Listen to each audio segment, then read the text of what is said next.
मार्ग में एक आश्रम दिखाई दिया। वहां पशु पक्षी कोई भी जीव जंतु नहीं था। पत्थर का एक शिला को देखकर प्रभु ने पूछा। तब मुनि ने विस्तार पूर्वक सब कथा कही। गौतम मुनि की स्त्री अहिल्या शापवश पत्थर की देह धारण किए बहुत धीरज से आपके चरण कमलों की धूलि चाहती है। हे रघुवीर, इस पर कृपा कीजिए। श्री राम जी के पवित्र और शोक को नाश करने वाले चरणों को स्पर्श पाते ही सचमुच वहाँ तपोमूर्ति अहिल्या प्रकट हो गई। भक्तों को सुख देने वाले श्री रघुनाथ जी को देखकर वह विनती करके आ गई। अत्यंत प्रेम के कारण वह अधीर हो गई। उसका शरीर पुलकित हो उठा। मुख से वचन कहने में नहीं आते। वह अत्यंत भागिनी अहिल्या प्रभु के चरणों में लिपट गई और उनके दोनों नेत्रों से जल, प्रेम और आनंद के आंसुओं की धारा। फिर उसने मन में धीरज धरकर प्रभु को पहचाना और श्री रघुनाथ जी की कृपा से भक्ति प्राप्त की। तब अत्यंत निर्मल वाणी से उसने इस प्रकार स्तुति प्रारंभ की।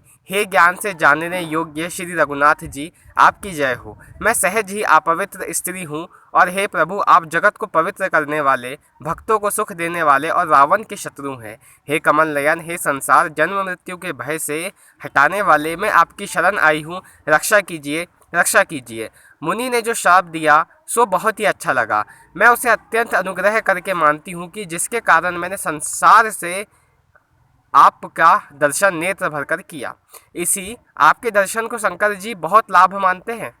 हे प्रभु, मैं बुद्धि की भूली हूँ। मेरी एक विनती है हे नाथ, मैं और कोई विनती वर नहीं मांगती, केवल यही चाहती हूँ कि मेरा मन रूपी भौरा आपके चरण कमली की रज के प्रेम रूपी रस का सदा पान करते रहे। जिन चरणों से परम पवित्र देव नदी गंगा जी प्रकट हुई, जिन्हें शिवजी ने सर पर रखा और जिन चरण कमलों को ब्रह्मा जी पूजते हैं, कृपालु हरि, आपने उन्हीं को मेरे सिर पर रखा। इस प्रकार स्तुति करती बार बार भगवान के चरणों में गिरकर जो मन को बहुत ही अच्छा लगा, उस वर को पाकर गौतम की स्त्री अहिल्या आनंद से भरी हुई पति लोक को चली गई।